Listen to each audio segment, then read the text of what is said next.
Want to know how to do all this without any pain? Stay tuned.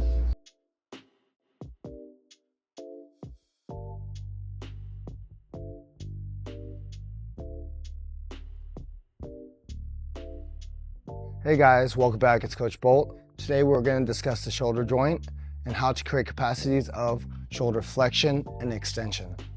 So the shoulder, just like the hip joint, has 6 capacities or functions. One is internal rotation, external rotation. Second pairing is flexion and extension. Third is adduction and abduction. For today's video, we're going to learn how to create better capacities at flexion and extension. We got a foam roller, yoga block, ball, some type of pipe, ankle weights.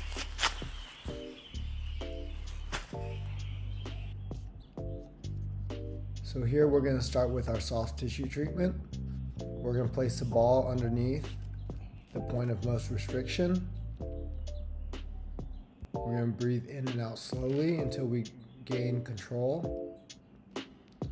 Then we're going to want to bring our arm in full ranges of motion from all the way from flexion through extension, adduction, abductions, internal rotation and external rotations. You're going to feel the tissue of your pectoral move and glide underneath each individual function. Stay in the position that feels most effective. You want to spend approximately 2 to 5 minutes per each side, depending on what type of feedback you're getting. Listen to your body.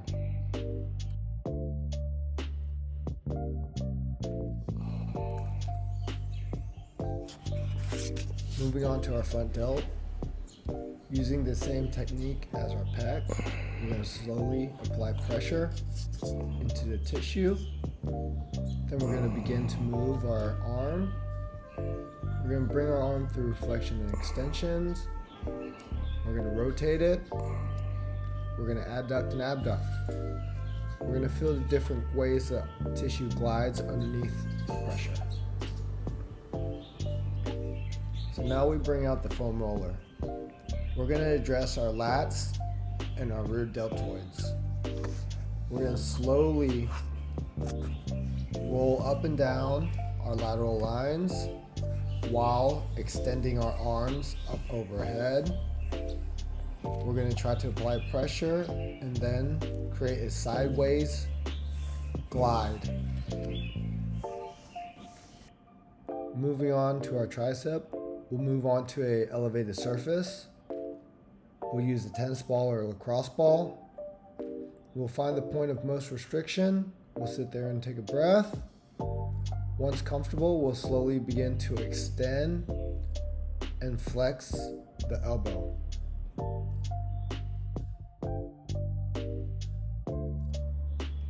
Finally, we'll switch positions so that we can address our bicep.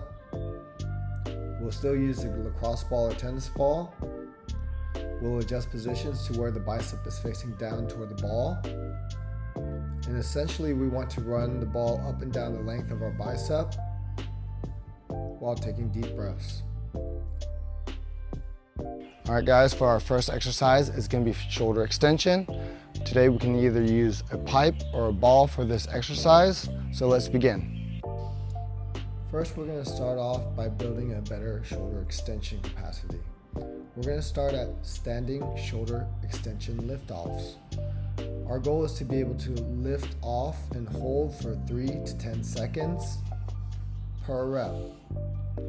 Our focus is to stay tall, keep our core engaged, our glutes on. We want our arms to stay fully extended without compensations.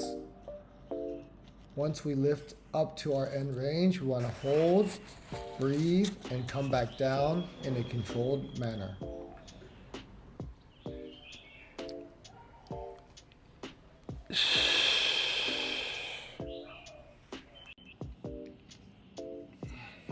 Here for our second exercise, we have a seated shoulder extension lift off. Our cues are exactly the same as the first exercise. We want to lift up in control to our end range, anywhere from 3 to 10 seconds. We want to progress slowly up into higher ranges of motion for harder starting positions. We can also add the assistance of ankle weights to increase the difficulty and increase the neurological drive required to actually lift your arm into those end ranges. Play around. Find one that is suitable to you.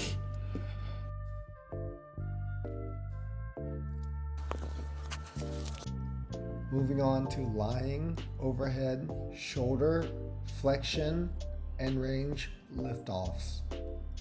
Our goal is to stay nice and straight as we lift our hand directly up over our head while trying to maintain the same shoulder position. Our cues are to keep our belly in and our glutes on. We want to be able to lift up slow and in control to our end flexion and range. We want to lift and hold 3 to 10 seconds for each rep.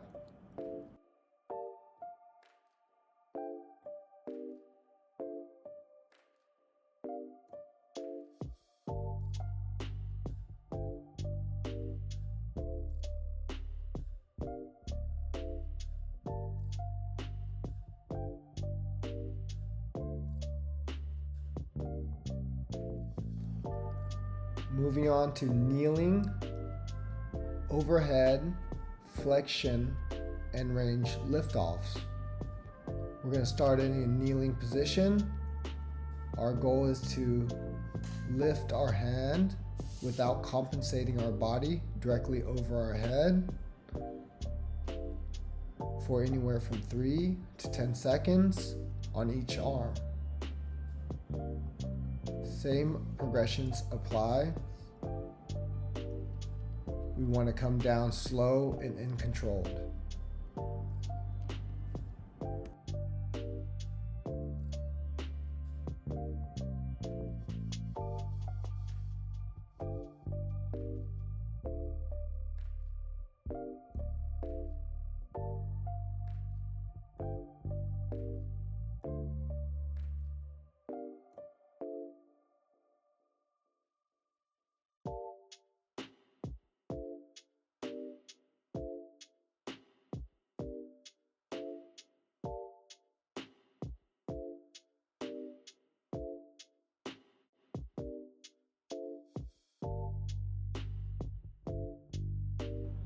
Moving on to the last mobility drill of the day, it's going to be another pels and rails contraction for overhead flexion. We're going to increase our overhead range of motion by first extending our hands overhead and driving our palm down into the yoga block while keeping our scapular driven down into the ground. We want to create complete tension from our hand to our shoulder. After our pels contraction downwards, we're going to take a deep breath. While controlling our scap downwardly, we're going to lift our palm in opposition of our shoulder upwards.